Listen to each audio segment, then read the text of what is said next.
왕들의 이야기에 오신 여러분들을 다시 한번 주님의 이름으로 환영합니다.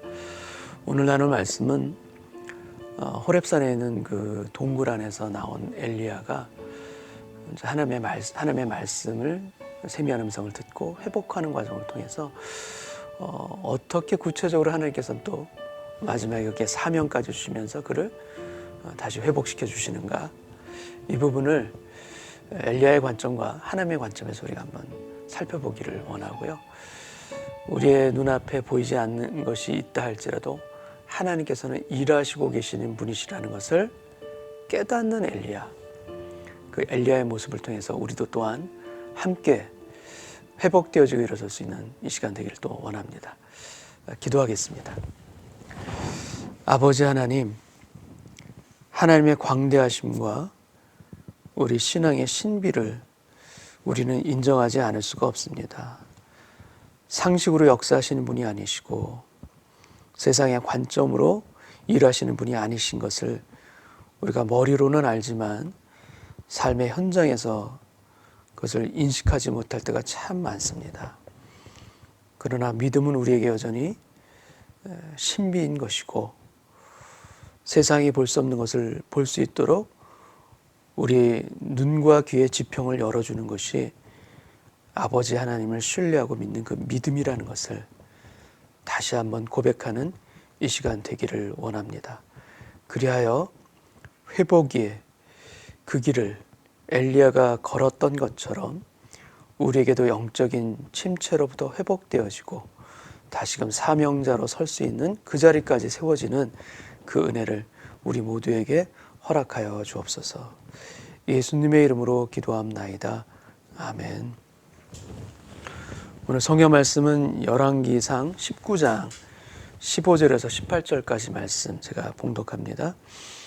여호와께서 그에게 이르시되 너는 내 길을 돌이켜 광야를 통하여 다메섹으로 가서 이르거든 하사엘에게 기름을 부어 아람의 왕이 되게 하고 너는 또 님시의 아들 예후에게 기름을 부어 이스라엘의 왕이 되게 하고 또 아벨무홀라 사밧의 아들 엘리사에게 기름을 부어 너를 대신하여 선지자가 되게 하라.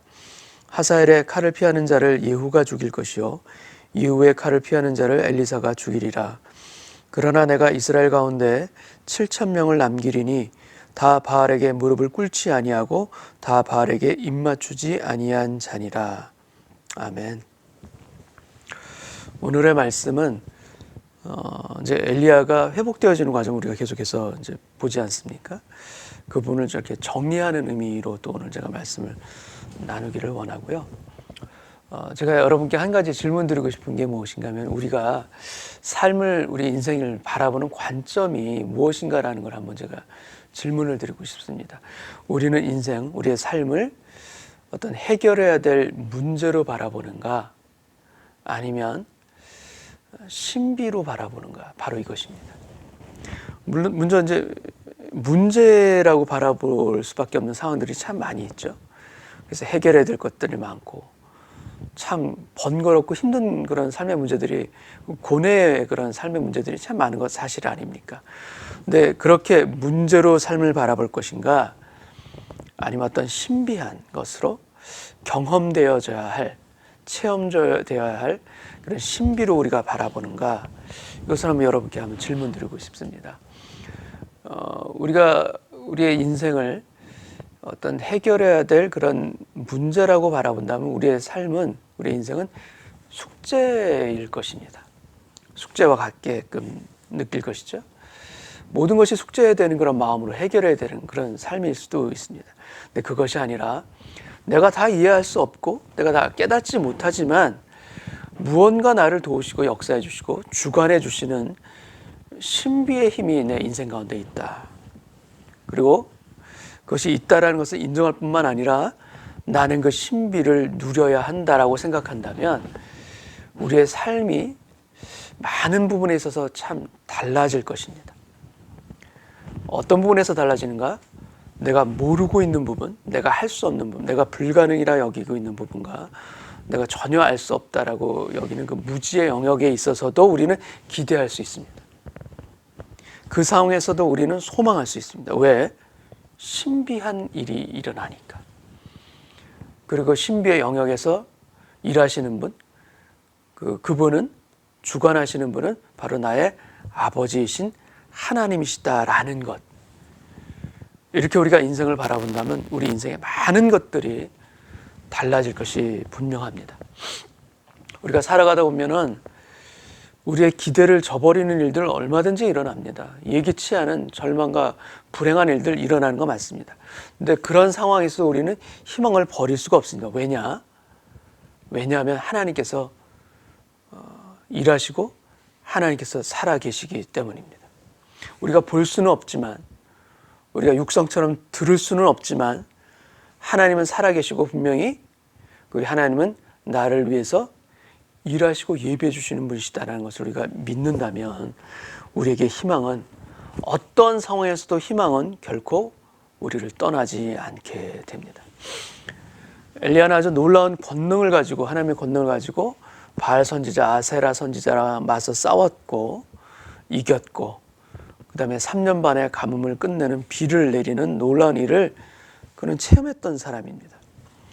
그리고 이런 놀라운 하나님의 승리가 있었을 때, 기적들이 있었을 때 그의 마음 가운데 아마 이런 생각이 들었을지도 모르겠습니다. 이제야 비로소 하나님의 때가 왔다.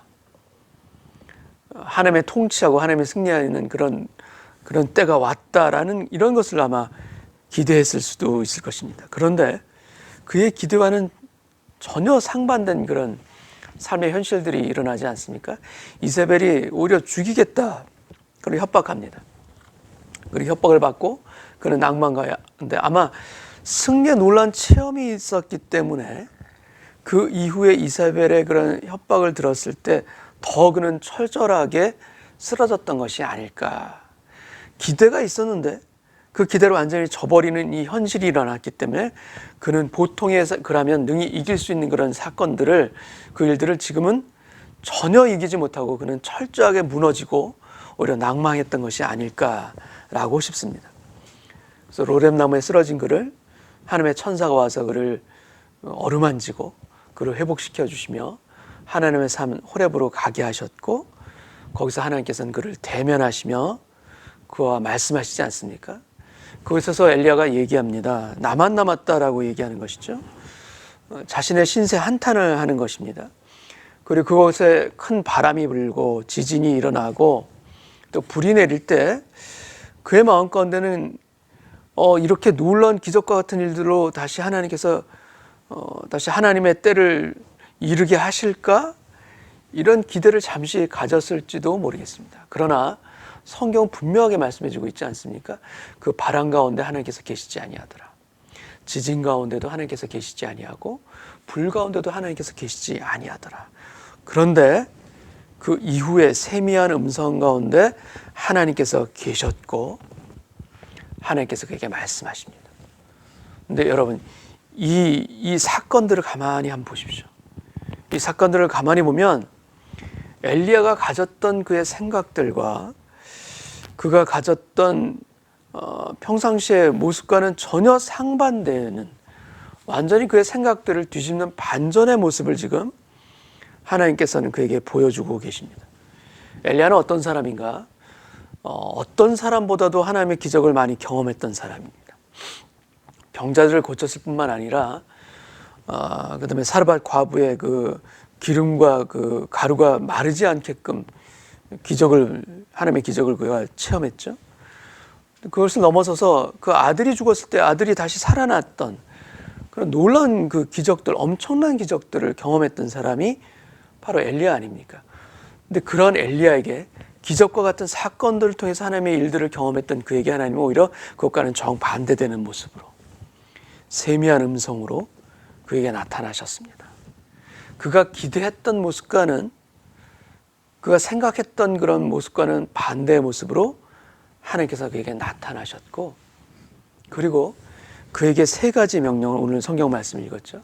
그에게 세 가지 명령을 내리십니다. 하나는 무엇인가 하면 하사엘을 아람의 왕으로 세우고, 그리고 예후를 이스라엘의 새로운 왕으로 세우고, 그리고 마지막으로 엘리사를 세워서 그에게 안수하여 엘리야 다음에 후계자로, 그를 선지자로 세우라 이 세 가지 명령을 그가 받게 됩니다. 그리고 또 우리가 읽었지만 바알에게 무릎 꿇지 아니하는 7,000명을 남겨두었다. 이 말씀을 비로소 이제 그에게 하게 되십니다. 자기만 남은 줄 알았습니다. 다 죽은 줄 알았습니다. 근데 하나님께서 예비해 놓으신 사람이 7,000명이나 있다는 것을 들었을 때 엘리야가 얼마나 놀랐겠었습니까? 여러분, 우리는 살아가면서 우리 눈에 보이는 것이 전부라고 생각할 수밖에 없습니다.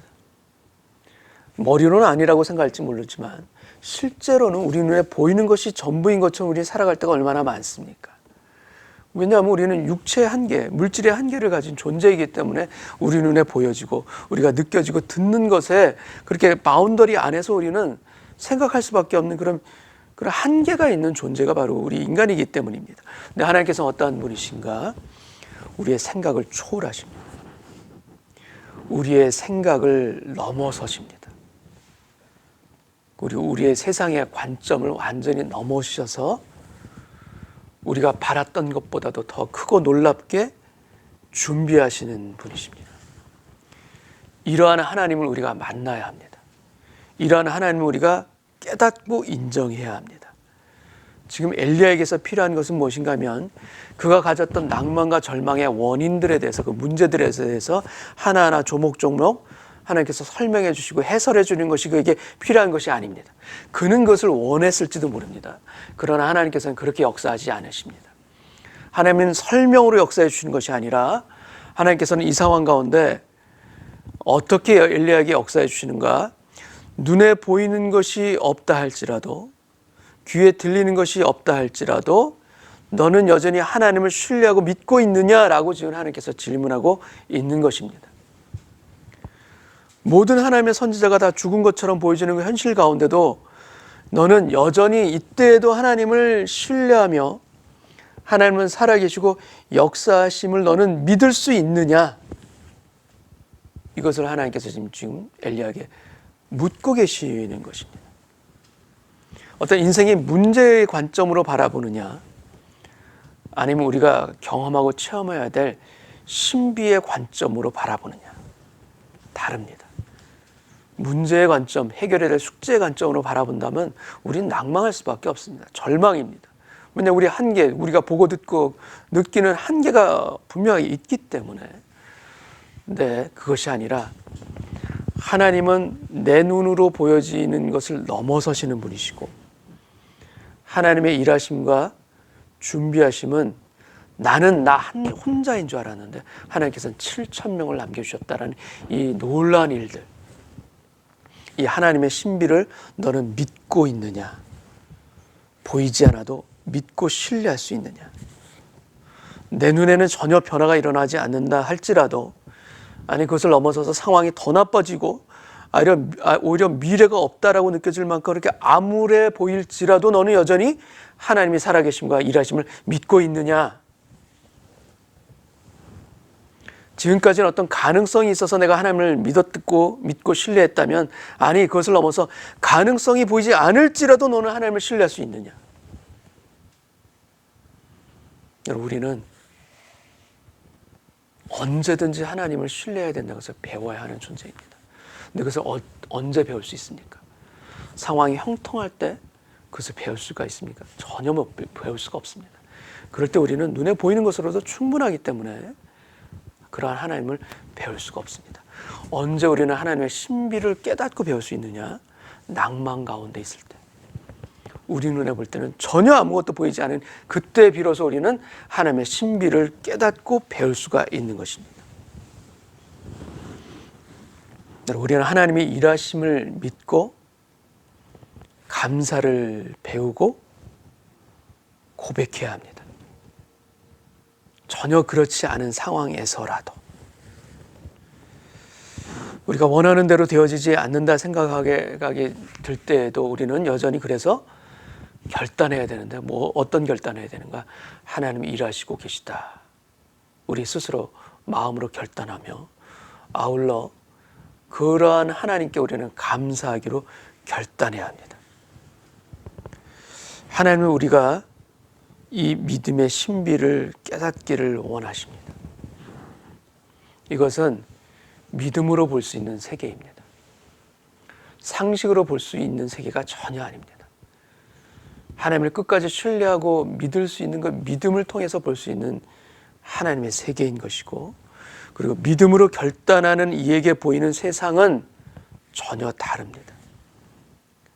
하나님을 인정하고 하나님께 감사하는 사람은 하나님이 보여주시는 하나님의 영역이 달라집니다.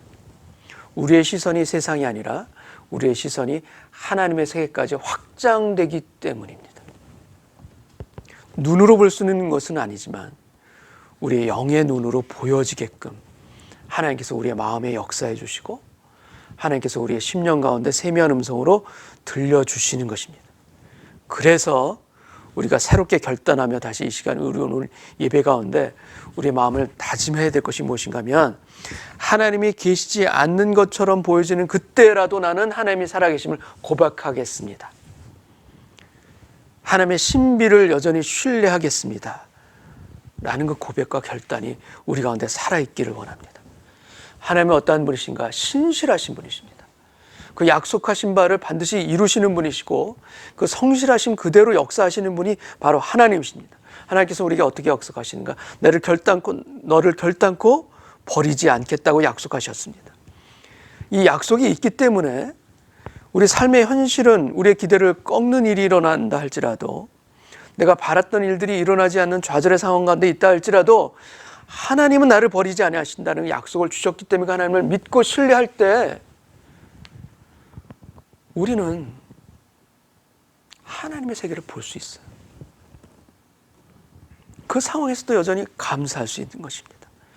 약속하신 분은 믿으시니 그 하나님의 신실하심을 바라볼 때 여러분, 삶은 감사할 수 없는데 우리의 입술은 감사가 터져나올 수 있습니다.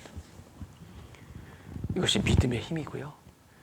이것이 하나님을 믿고 신뢰하고 기도할 때 우리 안에 더 채워지게 하십니다. 여러분, 터널 안에서는 방향을 바꾸지 말라라는 그런 이야기가 있죠. 왜냐하면 터널 안에 있을 때는 오직 눈앞에 보여지는 것에만 우리는 모든 초점을 맞추게 될 수밖에 없습니다. 다른 것을 볼 수가 없습니다. 터널 밖의 세상을 알 수가 없어요. 보여지지가 않아요. 그래서 터널 안에 있을 때, 인생의 터널 안에 있을 때 우리는 우리 인생의 중요한 결단을 내리지 않아야 합니다. 그 상황에 근데 오히려 우리는 중요한 결단을 낼 때가 너무 많아요. 그때 함부로 결정하지 말아야 되는데, 그때 두려움 때문에, 불안함 때문에 뭔가 결정하지 않으면 견딜 수가 없기 때문에 오히려 결정하고 선택할 때가 많습니다. 오히려 반대가 돼야 되는데, 터널 안에 있을 땐 하나님이 보여지지가 않습니다. 터널 밖으로 나와야 하나님이 보여지는 것 아닙니까? 여러분, 우리가 만약에 터널 안에 있는 그런 인생이라 할지라도 하나님의 살아계심을 우리가 끝까지 믿고 역사하심을 우리가 신뢰하기를 바랍니다. 그리할 때 하나님은 우리에게 어떻게 역사하시는가? 결국 하나님의 빛 가운데 우리를 인도해 주실 때가 반드시 오십니다. 터널 밖으로 하나님이 역사하실 때가 옵니다. 하나님은 내가 미처 알지 못하는 또 다른 계획이 있으시다.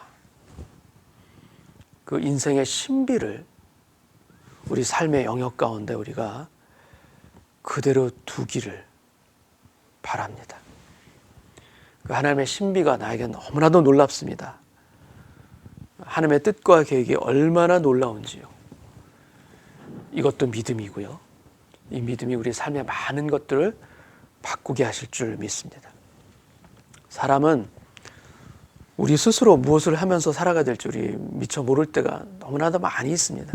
물론 개인적인 어떤 목표가 있을 수도 있고 목적 의식이 있거나 또는 어떤 소망이 있을 수도 있습니다. 그럴 때는 그 소망을 향하여, 그 목적 의식을 향하여 우리는 계속해서 나아갈 수가 있어요. 근데 그것이 온전하지 않은 그런 소망과 목적일 때 너무나도 많지 않습니까? 오히려 그 소망 때문에 나중에는 후회하는 적도 있지 않습니까? 근데 그런 우리는 우리 스스로 어떤 길을 걸어가야 될지 우리는 정확하게 온전하게 알지 못하지만 우리가 바르게 나가야 될 길을 알려주시는 분이 계십니다.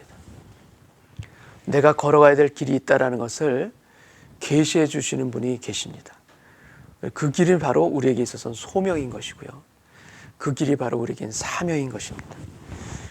여러분, 병이 들었을 때 그래서 고치고 치유하는 것이 회복인 거 맞습니다.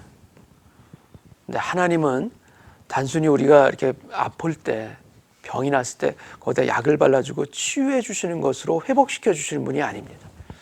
하나님의 회복은 어떻게 역사하시는가? 치유와 더불어 우리가 가야 될 길까지 알려주시는 소명, 그것이 바로 회복입니다. 내가 걸어가야 될 길을 걸을 수 있도록 역사해 주시고 인도해 주시는 그 사명의 길, 소명의 길로 우리를 인도해 주시는 것이 온전한 회복이고, 그 길을 걸을 때 우리는 회복되는 것입니다. 하나님께서 엘리야에게 3가지 사명을 주시지 않습니까? 아람 왕을 새로 세우고 이스라엘 왕을 새로 세우고 그다음에 너를 대신하여 후계자가 될 선지자를 새로 세우라. 그에게 해야 될 소명, 사명을 주셨습니다. 굴에 있다가 굴 밖으로 나오는 것으로 치유된 것이 아니라 새롭게 걸어가야 될 사명의 길까지 알려주시는 걸 통해서 하나님은 그의 인생을 회복시켜 주셨습니다. 그리고 그가 전혀 보지 못했던 나만 남았습니다라는 그 절망 가운데 있을 때 그것이 아니다. 무릎 꿇지 않은 바알에게 무릎 꿇지 아니한 7,000명을 내가 남겨둔 것을 너는 모르지? 그러나 나는 7,000명을 남겨두었다. 하나님의 신비의 영역들 반드시 있습니다. 여러분, 우리 인생은 해결해야 될 숙제가 아닙니다. 경험해야 될 신비이고 그 신비의 길로 하나님 우리를 친히 인도해 가시는 분이십니다. 하나님의 그 인도하심과 살아계심과 역사하심을 끝까지 신뢰하고 믿을 때 우리 삶은 반드시 회복되어질 것이요, 우리의 삶의 여정은 새롭게 걸어가야 될 사명의 길로 우리를 인도해 가시리라. 이 하나님을 다시 한번 찬양하며 그 하나님 앞에 대면하여 서는 저와 여러분 되시기를 주님의 이름으로 축원합니다. 기도하겠습니다. 아버지 하나님, 하나님께서 일하시면 우리가 어찌 다 알겠습니까? 우리 눈에는 보여지는 것이 다인 것으로 느껴지는데 하나님은 하나님의 신비로 우리 인생의 많은 것들을 이끌어 가시고 예비해 주시는 분이심을 다시 한번 믿음으로 고백합니다. 그 하나님의 살아계심과 일하심을 신뢰하고 믿는 그 믿음이 세상에 갇힌 우리의 시선을 열어 하나님의 세계까지 볼 수 있도록 우리를 새롭게 하실 줄 믿습니다. 그리고 굴 안에 있던 자를 굴 밖으로 꺼내시고 아픈 상처에 약을 발라서 치유해 주시는 것뿐만이 아니라 우리가 걸어가야 될 사명의 길, 소명의 길로 우리를 이끌어 주심으로 말미암아 더욱 온전한 회복 가운데 우리를 세워주시는 아버지 하나님, 그 아버지 하나님을 다시 한번 신뢰하고 믿고 찬양하는 오늘 이 예배 되게 하여 주옵소서. 예수님의 이름으로 감사하며 기도드리옵나이다. 아멘.